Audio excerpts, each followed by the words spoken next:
Hello friends आप सभी का मोस्ट वेलकम है नारायण बायोलॉजी क्लासेस में। और फ्रेंड्स आज फिर हम कुछ क्वेश्चंस आपको लेकर आए हैं जो मोस्ट इम्पॉर्टेंट क्वेश्चंस हैं। और जो भी स्टूडेंट्स जीआईसी प्रवक्ता का एग्ज़ाम देने वाले हैं उनके लिए बहुत ही इम्पॉर्टेंट्स है। तो फ्रेंड्स चलिए इसी क्रम में आज फर्स्ट क्वेश्चन स्टार्ट करते हैं। जो सेकेंड टेस्ट सीरीज है उसका ये क्वेश्चन नंबर 8 से स्टार्टिंग है। और स्टूडेंट आपसे एक बार ज़रूर कहेंगे, ये रिक्वेस्ट है कि अगर वीडियो पसंद आए तो लाइक करिए, चैनल को सब्सक्राइब करके बेल आइकन प्रेस कर लीजिए कि अगर कोई भी वीडियो मैं अपलोड कर रहा हूँ तो इसका नोटिफिकेशन आपके पास जाए। और इस वीडियो को ज़्यादा से ज़्यादा लोगों के पास शेयर करें जो जीआईसी की तैयारी कर रहे हो या किसी अदर स्टेट की पीजीटी की तैयारी कर रहे हो। तो चलिए स्टार्ट करते हैं वीडियो को। Which one of the following animal is correctly match with its particular taxonomical category. कह रहा है कि नीचे चार जो है कि एनिमल दिए गए हैं और उनकी टेक्सोनॉमिकल कैटेगरी दी गई है। तो इसमें से कौन कह रहा है कि करेक्ट मैच्ड है? करेक्ट मैच वाले को आपको चूज करना है। जिसमें पहला है टाइगर, और टाइगर को कह रहा है कि ये टिग्रिस कहते हैं इसको और ये स्पेसीज नेम है। तो ये करेक्ट मैच है, पहला ही करेक्ट मैच है। सेकेंड है कैटल फिश, और ये कह रहा है कि मोलस्का से बिलोंग करता है। ये तो बात सही है कि कैटल फिश मोलस्का से बिलोंग करता है, लेकिन मोलस्का क्लास नहीं है। मोलस्का क्या है? तो मोलस्का फाइलम है, यानी कि इसलिए ये गलत है। ह्यूमंस कह रहा है कि ये प्राइमेटा से बिलोंग करता है। ह्यूमन प्राइमेटा से बिलोंग करता है, लेकिन ये इसकी फैमिली नहीं है, इसलिए ये भी क्या है? गलत है। हाउस फ्लाई, ठीक, ये मस्का डोमेस्टिका इसका नाम है, लेकिन मस्का इसका जीनस है, ये आर्डर नहीं है, इसलिए ऑप्शन नंबर डी क्या है? रॉन्ग है। यानी 8 का option number A is the correct answer है इसका। चलिए 9th वाला क्वेश्चन देखते हैं कि which one of the following aspect is an exclusive characteristic of living things. करा निम्न में से कौन सा एक मेनली लिविंग प्रॉपर्टी है, आपको बताना है। तो चलिए देखते हैं। कह रहा है कि आइसोलेटेड मेटाबॉलिक रिएक्शन आकर in vitro. Isolated metabolic reaction in vitro तो पाया जाता है, लेकिन वो लिविंग प्रॉपर्टी नहीं है। लिविंग प्रॉपर्टी वो होगी जो लिविंग सेल के अंदर पाई जाएगी। Increase in mass from inside only. Mass में इंक्रीज होना अंदर से, ये लिविंग प्रॉपर्टी है नहीं। मास का इंक्रीज आउटर से भी होता है और इनर साइड से भी होता है, लिविंग में और नॉन लिविंग में भी होता है, due to the deposition of material. यानी कि ये भी क्या है? रॉन्ग है। Perception of event happening in the environment and their memory, ये जो है एक लिविंग प्रॉपर्टी है।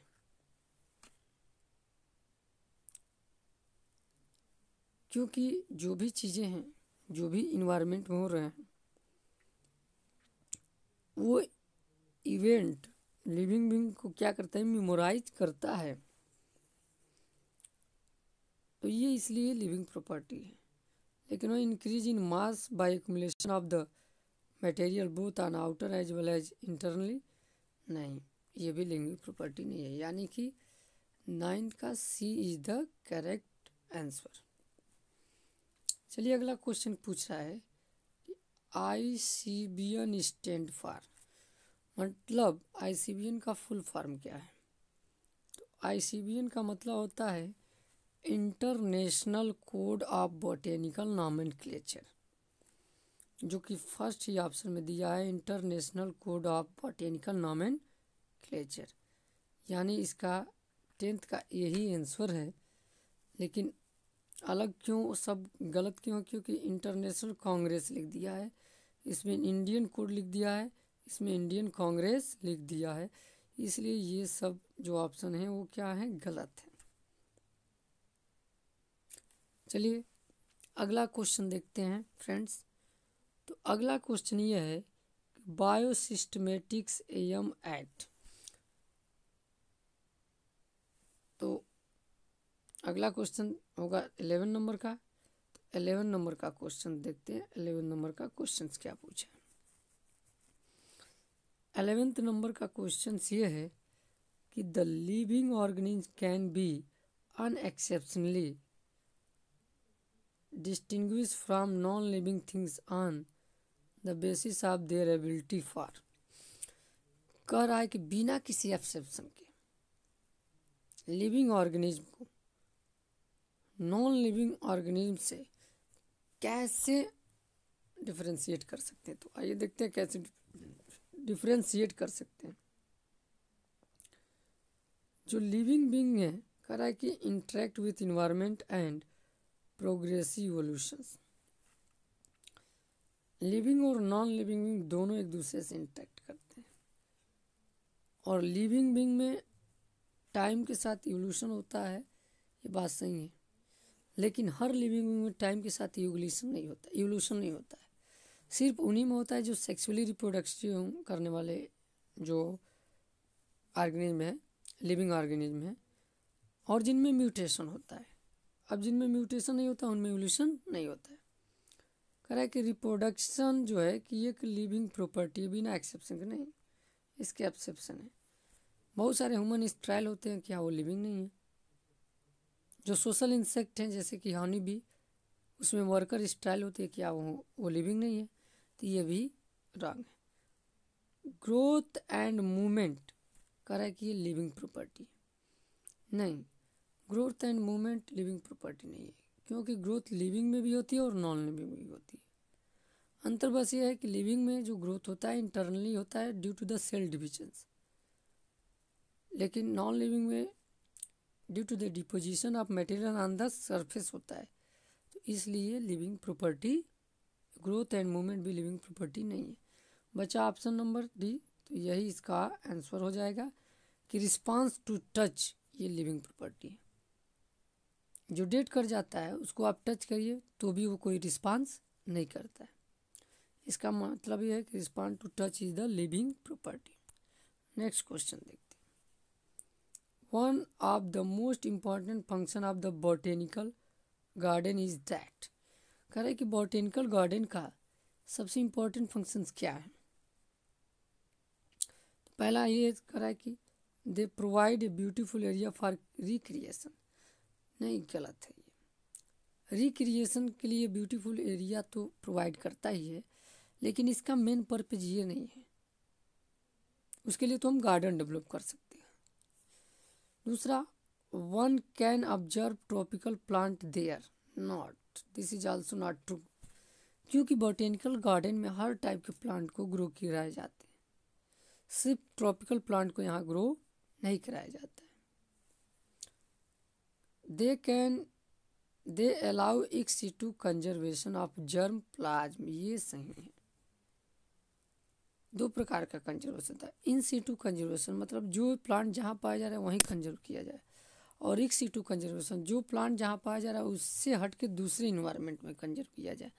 तो मान लीजिए कोई प्लांट है किसी इन्वायरमेंट में वो एक्सटिंक्ट हो रहा है, तो ऐसे प्लांट को वहाँ से रिमूव करके बॉटेनिकल गार्डन में ला करके ग्रो कराया जाता है। तो ये ऑप्शन क्या है, करेक्ट है। चलिए देखते हैं कि डी कैसे इनकरेक्ट है। They provide the natural habitat for wild life, not, natural habitat इनका फॉरेस्ट होगा। बोटेनिकल गार्डन तो मैन मेड है, तो नेचुरल हैबिटेट कैसे हो सकता है, इसलिए भी गलत। यानी 12 नंबर क्वेश्चन का सी जो आंसर है वो करेक्ट आंसर होगा। चलिए क्वेश्चन नंबर 30 स्टडी करते हैं। कह रहा है कि species are considered as, species को कहा जाता है, क्या कहा जाता है आपको बताना है।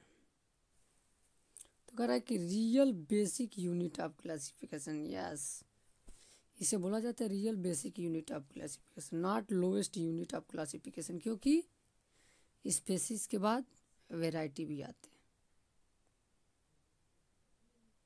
अगला ये कह रहा है कि artificial concept of human mind, ये भी गलत है, ये आर्टिफिशियल कंसेप्ट नहीं है, ये एक क्लासिफिकेशन की सबसे बेसिक यूनिट है। खरा है कि real unit of classification divide by taxonomy, ये भी रॉन्ग है, यानी कि 13 का ये is the correct answer.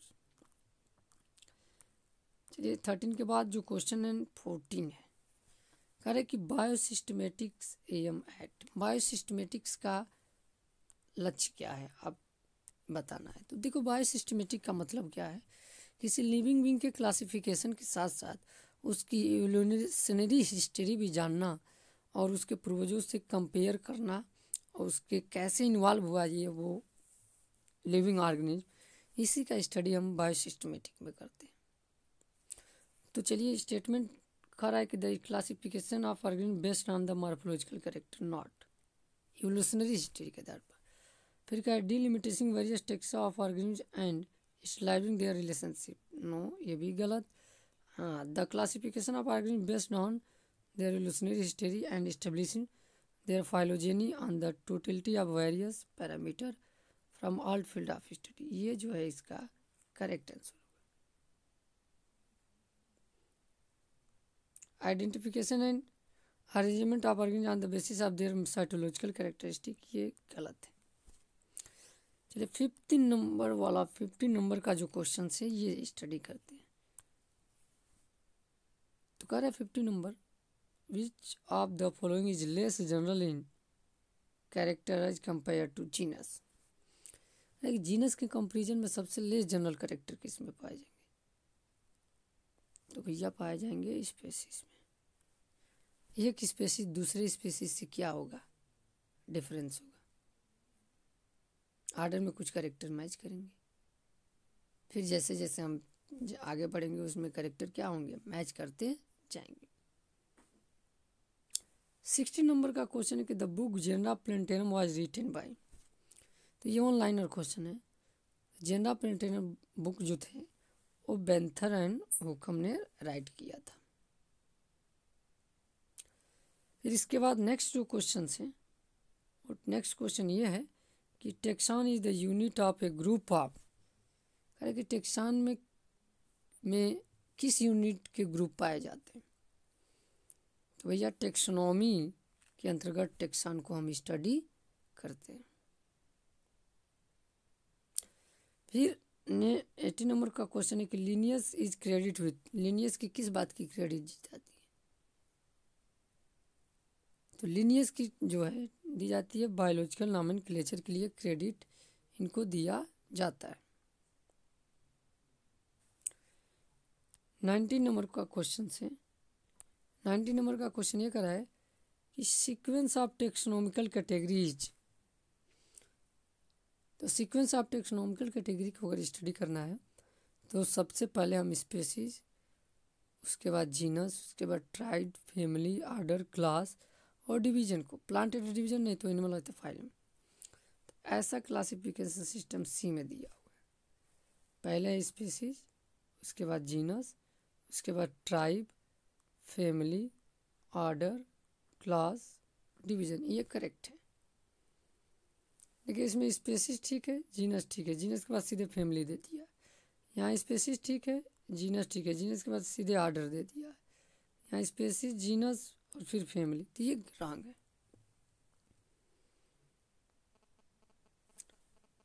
Phylum term को किसने दिया था, जो फाइलम टर्म है, फाइलम टर्म को क्यूवियर नामक बायोलॉजिस्ट ने दिया था। और लास्ट जो क्वेश्चन है, ग्रुप ऑफ प्लांट और animal with similar trait of any rank, किसी भी रैंक पे सिमिलर ट्रेट वाले ग्रुप के इंडिविजुअल को हम क्या बोलते हैं? तो भैया उसको बोलते हैं टैक्सॉन।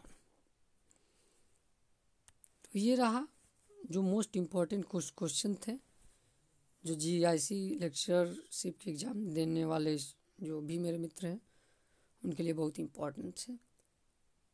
इसी तरह ये कंटिन्यू सीरीज चलती रहेगी MCQ की। इसलिए फ्रेंड्स आपसे रिक्वेस्ट है कि चैनल को सब्सक्राइब करके बेल आइकन प्रेस कर लें, जिससे आपको नोटिफिकेशन मिलता रहे। साथ ही साथ ज़्यादा से ज़्यादा स्टडी ग्रुप में शेयर करें कि ज़्यादा से ज़्यादा लोग इस टेस्ट सीरीज से जुड़ सके और उनको इसका फ़ायदा मिल सके। Thank you very much for watching the video.